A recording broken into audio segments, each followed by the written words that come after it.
નમસ્કાર મિત્રો, કેમ છો? મજામાં ને? હું છું તરુણ કુમાર અને આપનું હાર્દિક સ્વાગત છે આપણે યુટ્યુબ ચેનલ સાયન્સ ટીવી ગુજરાતીમાં। દોસ્તો, આપણે અત્યારે ગાલાના પ્રશ્નપત્રોનું સોલ્યુશન કરી રહ્યા છીએ। એમાં આપણે ઘણા બધા પ્રશ્નપત્રોના ઘણા બધા વિભાગોનું સોલ્યુશન હજુ સુધી કરી દીધું છે। હવે આ વિડીયોની અંદર આપણે ગાલાનું જે અસાઇનમેન્ટ બુક છે એમાંથી જે પ્રશ્નપત્ર 3 છે એનો બી વિભાગ છે એ સોલ્વ કરવાનો છે। તો ચાલો દોસ્તો, સમયનો બગાડ કર્યા વિના શરૂ કરીએ આજનો વિડીયો અને જોઈએ ગાલાના પ્રશ્નપત્ર 3નો વિભાગ બી।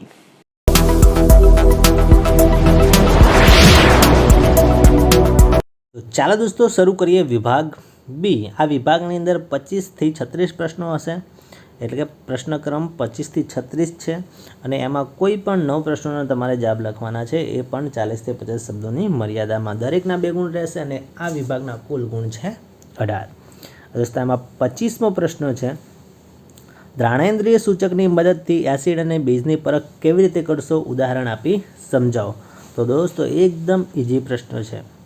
યાદ રાખજો કે દ્રાણેન્દ્રિય સૂચક છે એમાં એસિડ અથવા બેઝ ઉમેરવામાં આવે છે, બરાબર, અને એની સુવાસ ચેક કરવામાં આવે છે। તો દોસ્તો યાદ રાખજો કે એસિડ છે એ દ્રાણેન્દ્રિય સૂચકની વાસ દૂર કરતો નથી, એટલે એસિડ છે એ દ્રાણેન્દ્રિય સૂચકમાં ઉમેરવામાં આવે તો એમાં વાસમાં કોઈ ફરક આવશે નહીં, પણ જે બેઝ છે એ બેઝની અંદર જો દ્રાણેન્દ્રિય સૂચકમાં ઉમેરવામાં આવશે તો એની વાસ દૂર થાય છે।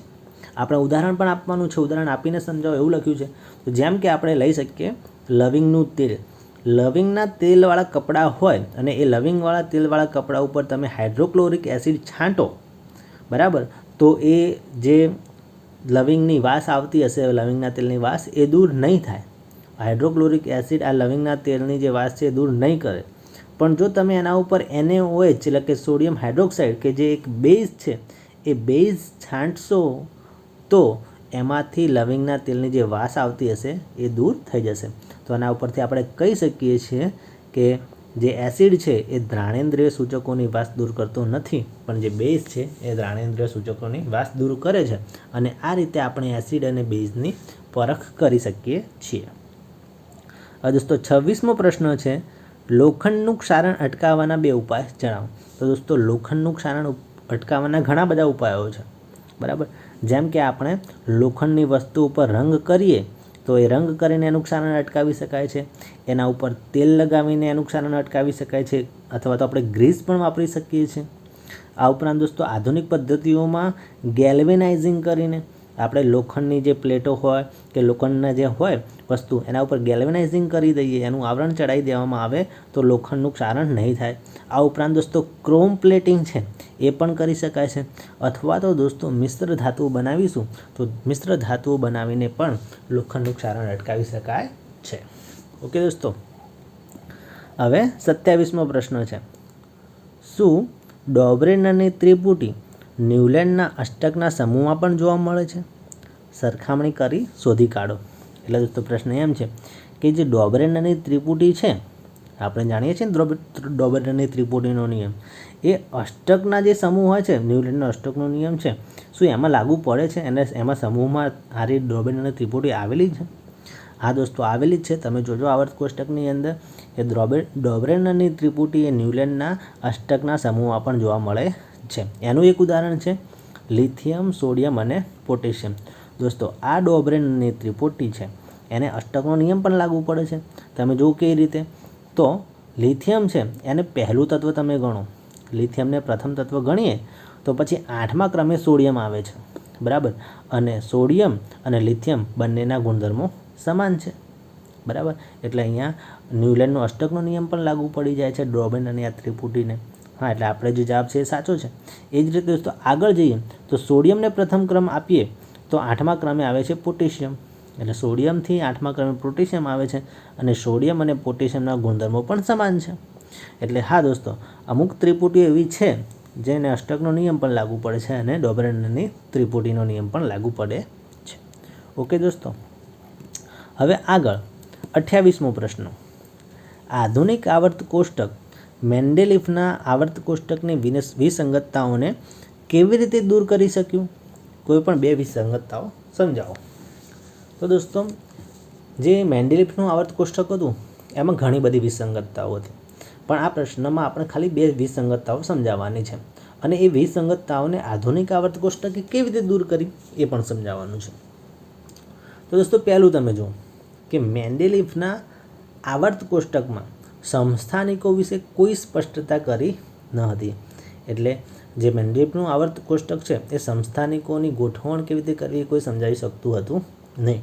પણ જ્યારે આધુનિક આવર્ત કોષ્ટક આવ્યું તો આધુનિક આવર્ત કોષ્ટકમાં આપણે સમસ્થાનિકોનો પરમાણુ ક્રમાંક સમાન હોવાથી એને એક જ સ્થાન ઉપર ગોઠવીએ છીએ. બરાબર, એટલે સમસ્થાનિકોનો પ્રોબ્લેમ અહીંયા સોલ્વ થઈ ગયો કે મેન્ડેલિફના આવર્ત કોષ્ટકમાં સમસ્થાનિકો ક્યાં ગોઠવવા ક્યાં ન ગોઠવવા એની કોઈ સ્પષ્ટતા ન હતી. પણ આધુનિક આવર્ત કોષ્ટક હતું એમાં એવું જ કહેવામાં આવ્યું હતું કે સમસ્થાનિકો છે એ એક જ તત્વ છે. બરાબર, ત્રણે સરખા જ છે. 3 હોય કે 2 હોય, જે સમસ્થાનિકો હોય એ બધાના જ પરમાણુ ક્રમાંક સરખા હોય, કારણ કે એક જ તત્વ છે. એટલે એના પરમાણુ ક્રમાંક સરખા હોય તો પછી આપણે એને એક જ જગ્યાએ મૂકવા પડે. એટલે સમસ્થાનિકોનો પ્રોબ્લેમ અહીંયા સોલ્વ થઈ જતો હતો. બીજો દોસ્તો આવો પ્રશ્ન હતો કે મેન્ડેલિફનું આવર્ત કોષ્ટક એ પરમાણ્વીય દળ ઉપર આધારિત હતું. આપણે આ જ પ્રશ્નપત્રની અંદર એક ખાલી જગ્યા આવે છે, અથવા તો ખરા ખોટું આવે છે કે મેન્ડેલિફનું આવર્ત કોષ્ટક પરમાણુ ક્રમાંક ઉપર આધારિત હતું કે ન હતું. આપણે વિભાગ એની અંદર જોયું હતું. તો દોસ્તો યાદ રાખજો, મેન્ડેલિફનું આવર્ત કોષ્ટક હતું એ પરમાણ્વીય દળ ઉપર આધારિત હતું. બરાબર, હવે જો દળ ઉપર આધારિત હોય તો કેવું છે કે એમાં દળ ઉપર આધારિત હતું, પણ તેમ છતાં કોબાલ્ટ કે જેનું પરમાણ્વીય દળ 58.9 છે અને નિકલનું જે પરમાણુ દળ છે એ 58.7 છે. બરાબર, એના કરતાં વધુ છે. નિકલના પરમાણુ દળ કરતાં કોબાલ્ટનું વધુ છે. તો એવું વધુ છે તો તેને કેમ નિકલ પહેલાં મૂકવામાં આવ્યું એ સમજી ના શકાય. બરાબર, જો પરમાણુ દળ ઉપર આધારિત હોય તો આપણે પહેલાં શું કરીએ કે જેનું ઓછું પરમાણુ દળ એને પહેલાં ગોઠવીએ. એટલે નિકલનું ઓછું છે એને પહેલાં ગોઠવવામાં આવે અને કોબાલ્ટનું પછી ગોઠવવામાં આવે. બરાબર, પણ તેમ છતાં જે મેન્ડેલિફે કોબાલ્ટ છે એ કોબાલ્ટને આગળ ગોઠવ્યું અને નિકલને પાછળ ગોઠવ્યું એ કંઈ સમજી ના શકાયું કે પરમાણુ દળના આધારે તમે ગોઠવ્યા છે તો પછી નિકલ પહેલું આવવું જોઈએ, કોબાલ્ટ પછી આવવું જોઈએ. પણ દોસ્તો એનું સોલ્યુશન ક્યારે થાય તો તમે જુઓ, જ્યારે આધુનિક આવર્ત કોષ્ટક બન્યું. બરાબર, તો આધુનિક આવર્ત કોષ્ટક તો કયા ગુણધર્મ ઉપર આધારિત હતું? પરમાણુ ક્રમાંક ઉપર આધારિત હતું. તો જ્યારે આધુનિક આવર્ત કોષ્ટક એ પરમાણુ ક્રમાંક ઉપર આધારિત હતું, બરાબર, તો એના આધારે આપણે સમજી શકીએ છીએ કે કોબાલ્ટનો પરમાણુ ક્રમાંક 27 છે. બરાબર, અને નિકલનો 28 છે. એટલે જેનો પરમાણુ ક્રમાંક ઓછો હોય એ પહેલું આવે. એટલે કોબાલ્ટનો 27 છે એટલે એને આગળ ગોઠવવામાં આવ્યું છે, અને નિકલનો 28 છે એટલે એને પાછળ ગોઠવવામાં આવ્યું છે. બરાબર, એટલે કોબાલ્ટનો પરમાણુ ક્રમાંક 27 એ નિકલના પરમાણુ ક્રમાંક 28 કરતાં ઓછો છે એટલે પહેલું એને ગોઠવવામાં આવ્યું છે કોબાલ્ટને. એવું આપણે આધુનિક આવર્ત કોષ્ટકમાં સમજી શકીએ છીએ, પણ મેન્ડેલિફના આવર્ત કોષ્ટકમાં એમાં સમજવામાં મુશ્કેલી પડે છે. એટલે આ વિસંગતતાઓ 2 હતી. આના સિવાય પણ બીજી વિસંગતતાઓ છે, પણ પછી પ્રશ્ન અહીંયા લાંબો થઈ જશે કારણ કે 2 ગુણનો જ પ્રશ્ન છે, એટલે આપણે અહીંયા 2 જ સમજાવી છે. હવે આગળ દોસ્તો 29મો પ્રશ્ન છે, લિંગી પ્રજનન કરતા સજીવોમાં કેવી રીતે પેઢી દર પેઢી રંગસૂત્રોની સંખ્યા અને ડીએનએની માત્રા ચોક્કસ જાળવી રાખવામાં આવે છે? એટલે દોસ્તો આ પ્રશ્નને તમે બરાબર સમજો કે લિંગી પ્રજનનમાં સજીવો જે છે એ પેઢી દર પેઢી એના એટલા રંગસૂત્રો કેવી રીતે આવે છે, અને ડીએનએની માત્રા પણ એટલી ને એટલી કેમ આવે છે બધા સજીવોની અંદર, એ કેમ સમજાતું નથી? તો એનો જવાબ આ રીતે આપણે લખી શકીએ કે લિંગી પ્રજનન પદ્ધતિમાં દરેક નવી પેઢીમાં બંને પિતૃ સજીવોના ડીએનએ જોડાય છે. તેથી બાળ પેઢીમાં ડીએનએની માત્રા બમણી થવાની શક્યતા રહે છે. દોસ્તો સમજો બરાબર તમે કે જ્યારે લિંગી પ્રજનન પદ્ધતિથી સજીવો પ્રજનન કરે છે ત્યારે નવી પેઢીમાં 2 પિતૃ સજીવોના ડીએનએ જોડાય છે. એક માતા અને પિતા બંનેના ડીએનએ આવે છે. બંનેનું એક આખું ડીએનએ આવતું હોય, માતાનું એક પિતાનું એક, તો બાળ પેઢીની અંદર 2 ડીએનએ થઈ જવા જોઈએ. એટલે કે એની માત્રા બમણી થઈ જવી જોઈએ. બમણી થવાની શક્યતા રહેલી છે, પણ એવું થતું નથી. જો ડીએનએ ડબલ થઈ જાય તો પહેલાં કરતાં તો ડબલ થઈ ગયા તો માતા પિતા કરતાં તો બાળક અલગ જ પેદા થાય, એવું થઈ શકે છે. પણ એવું કેમ થતું નથી? તો જુઓ દોસ્તો, પરંતુ જનન કોષોના નિર્માણ દરમિયાન અર્ધસૂત્રી ભાજન પ્રકારના કોષ વિભાજનને કારણે જનન કોષોમાં રંગસૂત્રોની સંખ્યા અડધી થઈ જાય છે. આ બરાબર સમજો તમે કે આવું કેમ બને છે કે ડીએનએ છે એ બાળ પેઢી આવે બાળ પેઢીમાં ડબલ કેમ નહીં થઈ જતા? તો એનું કારણ આવું છે કે જ્યારે પિતૃસજીવોમાંથી ડીએનએ આવે છે ને, એ પિતૃસજીવોમાંથી ડીએનએ બાળ પેઢીમાં બાળકોષમાં ક્યાંથી આવશે? જનનકોષોમાંથી જ આવશે. તો જનનકોષમાં આખું ડીએનએ નથી હોતું. જ્યારે જનનકોષોનું નિર્માણ થાય છે એ નિર્માણ વખતે જ એક ક્રિયા થાય છે જેને અર્ધસૂત્રી ભાજન કહેવાય છે. અને અર્ધસૂત્રી ભાજનમાં જે એ પ્રકારનું એવું કોષ વિભાજન છે કે જેમાં જનનકોષ છે એમાં રંગસૂત્રોની સંખ્યા અડધી થઈ જાય છે. એટલે આપણે એમ કહી શકીએ કે ડીએનએ અડધા થઈ જાય છે. બરાબર, માતાના અડધા ડીએનએ અને પિતાનું અડધું ડીએનએ, એ રીતે આપણે સમજી શકીએ છીએ. આખું ડીએનએ નથી આવતું. આખું એક ડીએનએ આવે પિતામાંથી, એક માતામાંથી આવે તો બાળકમાં 2 ડીએનએ થઈ જાય. બરાબર, જે બરાબર ન કહેવાય. એટલા માટે થાય છે શું કે અર્ધસૂત્રી ભાજનમાં કોષ વિભાજન થઈને જનનકોષો છે, જનનકોષોમાં રંગસૂત્રોની સંખ્યા અડધી થઈ જાય છે. એટલે એમ સમજો તમે કે માતામાંથી અડધું ડીએનએ આવે, પિતામાંથી અડધું ડીએનએ આવે છે બાળ પેઢીમાં, અને બંને જોડાઈને એક આખા ડીએનએની રચના કરે છે. બરાબર, એટલે હવે જ્યારે ફલનની ક્રિયા થશે એટલે તમે સમજો કે જનનકોષમાં જે રંગસૂત્રો આવે તો અડધા અડધા હતા.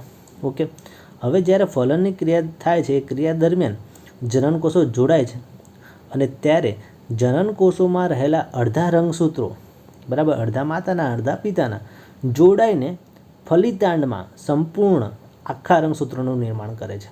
બરાબર, એટલે અડધા રંગસૂત્રો માતાના અડધા પિતાના જોડાઈને આખા રંગસૂત્રો બનાવશે ફલિતાંડમાં. ઓકે, અને આમ આપણે એમ પણ કહી શકીએ કે અડધા માતાના આવશે ડીએનએ, અડધા પિતાના આવશે અને જોડાઈને ફલિતાંડમાં આખા ડીએનએની રચના કરશે. અને આમ જે રંગસૂત્રો છે અને જે ડીએનએની માત્રા છે એ જેટલી માતા પિતામાં હોય અને એટલી ને એટલી બાળકોષમાં અથવા જે સંતતિ છે એમાં જળવાઈ રહે છે. ઓકે દોસ્તો, હવે 30મો પ્રશ્ન છે, મેન્ડલના પ્રયોગ દ્વારા કેવી રીતે સમજી શકાય છે કે લક્ષણ પ્રભાવી છે અથવા તો પ્રચ્છન્ન હોય છે? તો મેન્ડલે જે પ્રયોગ કર્યા હતા વટાણાના છોડ ઉપર અને બીજા જે પ્રયોગો કર્યા હતા એમાં તમને યાદ જ હશે કે મેન્ડલે શુદ્ધ ઊંચા છોડ માટે કેપિટલ ટી જે સંજ્ઞા હતી એ લીધી હતી, અને શુદ્ધ નીચા છોડ એટલે કે સ્મોલ ટી, એટલે ઊંચા છોડ અને શુદ્ધ નીચા છોડ એ બંને વચ્ચે સંકરણ કરાવ્યું ત્યારે જે પ્રથમ પેઢી મળી હતી F1 પેઢી, એ બધામાં ઊંચા છોડ આવ્યા હતા. આ ઊંચા છોડ એટલે કયા? તો એક કેપિટલ ટી અને એક સ્મોલ ટી. બરાબર, અને ઊંચા છોડ માટે એક કેપિટલ ટી જે આવે છે એ કાફી છે.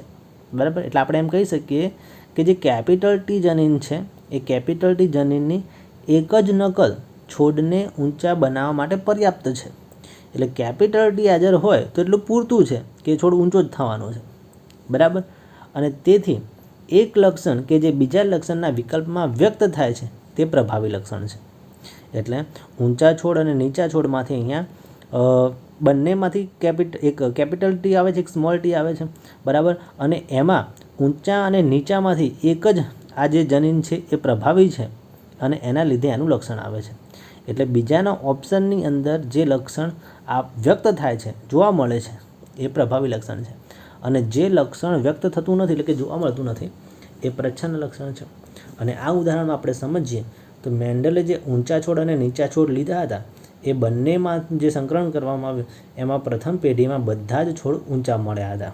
બરાબર, જેનું આપણે સાઇન લખી શકીએ કેપિટલ ટી અને સ્મોલ ટી, અને એમાં એક કેપિટલ ટી હાજર હોય. બરાબર, અને એ કેપિટલ ટી ઊંચા હોવા માટેનું લક્ષણ છે અને એ જ પ્રભાવી છે. બરાબર, એક કેપિટલ ટી હાજર હોય, બરાબર, તો એ છોડ ઊંચો થશે. અને એવું 4 આમાંથી જે 4 સંભાવનાઓ બને છે એમાં કેપિટલ ટી હાજર જ હોય છે એટલે બધા છોડ ઊંચા મળ્યા હતા.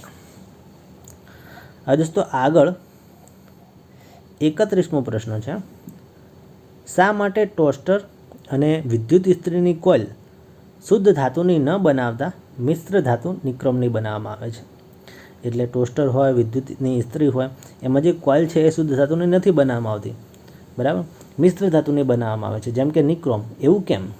તો દોસ્તોનું કારણ છે કે નિક્રોમની જે મિશ્ર ધાતુ છે એ મિશ્ર ધાતુની અવરોધકતા શુદ્ધ કોપર, શુદ્ધ નિક્રોમની જે ધાતુ હોય છે એના કરતાં ઘણી વધારે હોય છે. બરાબર, એટલે નિક્રોમ છે એ મિશ્ર ધાતુ છે અને એની અંદર જે શુદ્ધ તત્વો છે એના કરતાં એની અવરોધકતા વધારે છે, એટલે અવરોધકતા વધુ હોવાના કારણે નિક્રોમ વપરાય છે. બીજું કે મિશ્ર ધાતુઓ છે એ ઊંચા તાપમાને ઓક્સિડાઇઝ થતી નથી. જે શુદ્ધ ધાતુ હોય એ શુદ્ધ ધાતુ ઊંચા તાપમાને ઓક્સિડાઇઝ થઈ જાય એટલે કે દહન થઈ જાય એનું, પણ મિશ્ર ધાતુઓનું બહુ જ ઊંચા તાપમાને લઈ જઈએ તો પણ ઓક્સિડાઇઝેશન થતું નથી, એટલા માટે મિશ્ર ધાતુ વપરાય છે. અને ત્રીજું કે મિશ્ર ધાતુનું ગલનબિંદુ ખૂબ જ ઊંચું હોય છે, એટલે ઝડપથી પીગળતી પણ નથી, ઊંચા તાપમાન સુધી ટકી રહે છે.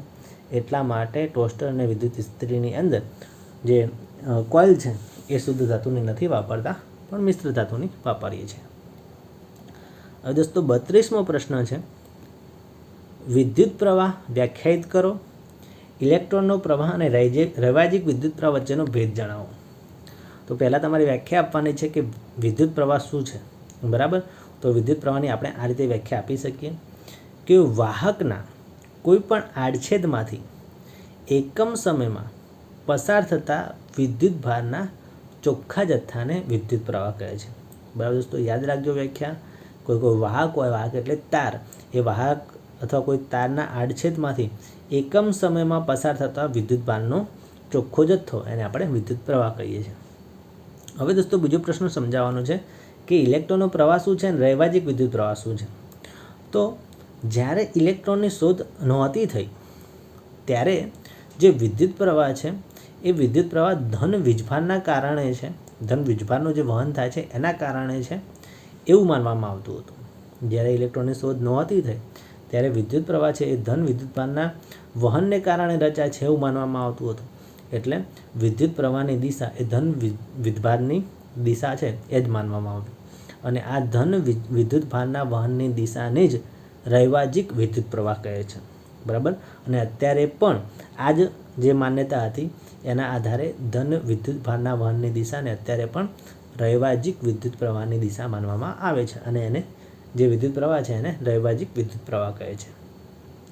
પણ દોસ્તો પાછળથી પણ ખરેખર ઇલેક્ટ્રોનની શોધ પછી ખબર પડી કે વિદ્યુત પ્રવાહ તો ઇલેક્ટ્રોનના વહનને કારણે હોય છે, ના કે ધન વિદ્યુતભારના કારણે.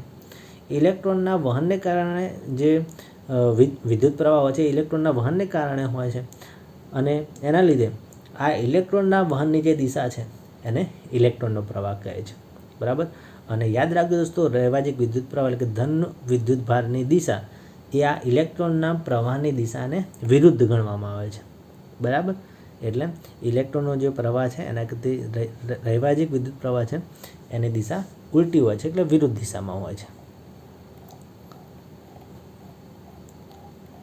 હવે દોસ્તો 33મો પ્રશ્ન, બે ચુંબકીય ક્ષેત્ર રેખાઓ એકબીજાને કેમ છેદતી નથી. દોસ્તો ચુંબકની આજુબાજુ જે ચુંબકીય ક્ષેત્ર રેખાઓ હોય છે એ કેમ એકબીજાને છેદતી નથી.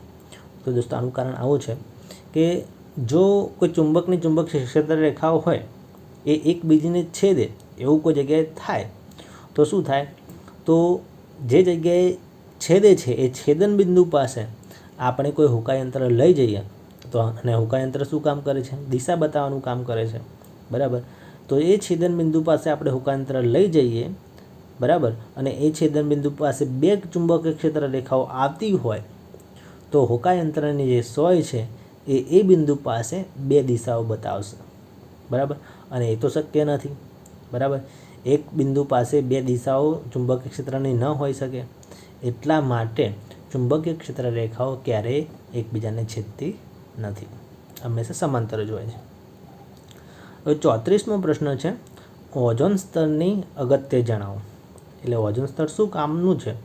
તો ઓઝોન સ્તર સૂર્યના પારજાંબલી વિકિરણો સામે પૃથ્વી ફરતે રક્ષણાત્મક આવરણ બનાવે છે. દોસ્તો યાદ રાખજો, પારજાંબલી વિકિરણો જે સૂર્યના આવે છે, અલ્ટ્રાવાયોલેટ કિરણો, એ ઓઝોન સ્તર છે પૃથ્વીની આસપાસ એક પ્રકારનું રક્ષણાત્મક આવરણ બનાવી દે છે, અને એના લીધે આ પારજાંબલી વિકિરણો જે સજીવો માટે હાનિકારક છે તે આ ઓઝોન સ્તરના લીધે પૃથ્વીની અંદર આવી શકતા નથી, અને તેથી આ ઓઝોન સ્તર એ સજીવોની રક્ષા કરે છે એમ પણ કહેવાય. એટલા માટે ઓઝોન સ્તર આપણા માટે ખૂબ જ અગત્યનું છે. હવે 35મો પ્રશ્ન છે, નૈસર્ગિક સ્ત્રોતોનું વ્યવસ્થાપન શા માટે જરૂરી છે. એટલે જે કુદરતી સ્ત્રોતો છે એનું વ્યવસ્થાપન કેમ કરવું જરૂરી છે? તો એના ઘણા કારણો છે, આપણે એક પછી એક જોઈએ. તો પૃથ્વી પર નૈસર્ગિક સ્ત્રોતો મર્યાદિત છે અને વસ્તી વધારાને કારણે તેની માંગમાં સતત વધારો થતો જાય છે. એટલે દોસ્તો પૃથ્વી ઉપર નૈસર્ગિક સ્ત્રોતો મર્યાદિત છે, ટૂંક સમયમાં ખાલી થઈ જવાના છે અને વસ્તી વધારો થતો જ જાય છે, એટલે એની માંગમાં પણ વધારો થતો જાય છે. એટલે વ્યવસ્થાપન કરવું જરૂરી છે, જેથી લાંબા સમય સુધી આપણે વધુને વધુ લોકો એનો ઉપયોગ કરી શકે. એટલા માટે વ્યવસ્થાપન કરવું જરૂરી છે. આ ઉપરાંત દોસ્તો તેનો અવિચારી ઉપયોગ કરવામાં તે ટૂંકા સમયગાળામાં ખાલી થઈ જશે, બરાબર. એટલે ટૂંકા સમયમાં ખાલી ન થઈ જાય એના માટે પણ વ્યવસ્થાપન કરવું જરૂરી છે. જો એનું સારું વ્યવસ્થાપન કરેલું હશે, એક સિસ્ટમ બનાવેલી હશે, તો ટૂંકા સમયગાળામાં આ નૈસર્ગિક સ્ત્રોતો ખાલી થઈ જશે નહીં. એટલા માટે જરૂરી છે. આ ઉપરાંત આ સ્ત્રોતો સમાજના બધા જ વર્ગોમાં સમાન રીતે વહેંચાય તે માટે પણ વ્યવસ્થાપન જરૂરી છે, બરાબર. એટલે વ્યવસ્થાપન ન કરવામાં આવે તો એક સમય એવો આવશે કે જે વધારે પૈસાદાર લોકો છે એ આ સ્ત્રોતો ઉપર પોતાનું પ્રભુત્વ જમાવી લેશે અને બીજા લોકોને આનો ઉપયોગ કરવા નહીં મળે, બરાબર. એટલા માટે જો એનું વ્યવસ્થાપન કરેલું હશે તો બધા જ સમાજના બધા જ વર્ગોના લોકોમાં આ જે સ્ત્રોતો છે સમાન રીતે વહેંચાશે અને બધા લોકો એનો ઉપયોગ કરી શકશે. એટલા માટે પણ વ્યવસ્થાપન કરવું જરૂરી છે. અને દોસ્તો છેલ્લું કારણ એ છે કે તેનાથી થતું પ્રદૂષણ ઓછું કરવા માટે વ્યવસ્થાપન જરૂરી છે. એટલે અવિચારી અવિવેકપૂર્ણ ઉપયોગ કરીશું આ નૈસર્ગિક સ્ત્રોતોનો તો પ્રદૂષણ પર વધતું જશે, પણ જેનું વ્યવસ્થાપન કરવામાં આવે, એની વ્યવસ્થિત ગોઠવણી કરવામાં આવે તો પ્રદૂષણ પણ ઓછું થઈ શકે છે. ઓકે દોસ્તો, હવે 36મો પ્રશ્ન છે, જૈવ વિવિધતા એટલે શું? જૈવ વિવિધતાના સંરક્ષણનો મુખ્ય ઉદ્દેશ્ય જણાવો. તો દોસ્તો તમારે પહેલાં જૈવ વિવિધતાની વ્યાખ્યા આપવાની છે. તો આ રીતે આપી શકાય: કોઈ વિસ્તારમાં મળી આવતા વિવિધ જાતિના સજીવ સ્વરૂપો અને તેમની સંખ્યાને જૈવ વિવિધતા કહે છે. બરાબર દોસ્તો, યાદ રાખજો, કોઈ વિસ્તાર હોય, કોઈ વિસ્તારમાં મળી આવતા વિવિધ જાતિના સજીવ સ્વરૂપો એટલે બધા જ સજીવ સ્વરૂપો આવી જાય. નાના પ્રાણીઓ હોય, પક્ષીઓ હોય, બેક્ટેરિયા હોય, ફૂગ હોય, વનસ્પતિ હોય, પ્રાણીઓ હોય, બધા આવી જાય. એ બધા જ સજીવ સ્વરૂપો અને એમની સંખ્યાને, એની વસ્તીને એની જૈવ વિવિધતા કહે છે. અને દોસ્તો જૈવ વિવિધતાના સંરક્ષણનો મુખ્ય ઉદ્દેશ્ય કયો છે? તો આપણને વારસામાં મળેલી જે જૈવ વિવિધતા છે એની જાળવણી કરવાનો મુખ્ય ઉદ્દેશ્ય છે, બરાબર. જૈવ વિવિધતાનો સંરક્ષણનો મુખ્ય ઉદ્દેશ્ય એ જ છે કે આપણે આ જૈવ વિવિધતાને જાળવણી કરીએ.